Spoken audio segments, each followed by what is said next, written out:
చిత్ర పరిశ్రమలో హీరోలు హీరోయిన్ల మధ్య ప్రేమ చిగురించటం కొత్తేమీ కాదు. కలిసి పనిచేసే సందర్భంలో స్నేహం పెరగటం, ఆ తర్వాత ప్రేమలో పడటం, చివరకు అది పెళ్లి వరకు వెళ్లటం తరచూ జరిగే విషయమే. బాలీవుడ్ నుంచి టాలీవుడ్ వరకు ఎన్నో ప్రేమ కథలు, ప్రేమ వివాహాలు మనం చూసాం. ప్రముఖులు అయిన సైఫ్ అలీ ఖాన్, కరీనా కపూర్, అభిషేక్ బచ్చన్, ఐశ్వర్యరాయ్, రణ్వీర్ సింగ్, దీపికా పదుకునే, రణ్బీర్ కపూర్, ఆలియా భట్, విక్కీ కౌశల్, కత్రినా కైఫ్, మహేష్ బాబు, నమ్రత, ఇలా ఎన్నో జంటలు ఉన్నాయి.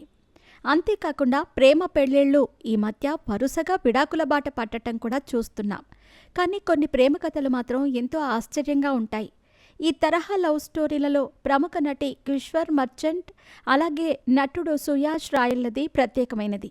ఈ జంట ఓ టీవీ సీరియల్లో తల్లి కొడుకు పాత్రల్లో నటించగా ఆ తర్వాత వారి పరిచయం ప్రేమగా మారి చివరికి భార్యాభర్తలుగా మారారు. 2010లో ప్రారంభమైన ప్యార్ కీ యే ఏక్ కహానీ అనే సీరియల్లో కిశ్వర్ తల్లి పాత్రను పోషించగా సుయాష్ ఆమె కొడుకుగా నటించాడు. తెరపై తల్లి కొడుకులుగా కనిపించిన ఈ జంట నిజ జీవితంలో మాత్రం భార్యాభర్తలయ్యారు.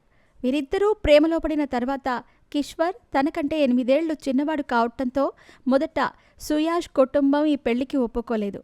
కాబోయే కోడలు పెద్దదని వ్యతిరేకత వ్యక్తం చేశారు. కానీ ప్రేమకు ఏదీ అడ్డు కాదని నిరూపిస్తూ తల్లిదండ్రులను ఒప్పించి 2016లో ఇద్దరూ అంగరంగ వైభవంగా పెళ్లి చేసుకున్నారు. అయితే వారి పెళ్లి తర్వాత కూడా ఈ జంట ట్రోలింగ్కి గురైంది. వారి మధ్య వయస్సును ఉద్దేశించి కొంతమంది సోషల్ మీడియాల్లో విమర్శలు చేశారు. కానీ ఆ కామెంట్స్కి ఏమాత్రం పట్టించుకోకుండా వారిద్దరూ అన్యోన్యంగా తమ దాంపత్య జీవితాన్ని కొనసాగిస్తున్నారు. 2021లో వీరిద్దరికీ ఒక కుమారుడు జన్మించాడు. మరోవైపు కిశ్వర్ మర్చెంట్ మాత్రం టీవీ రంగంలో తనదైన స్థానం సంపాదించుకుంది.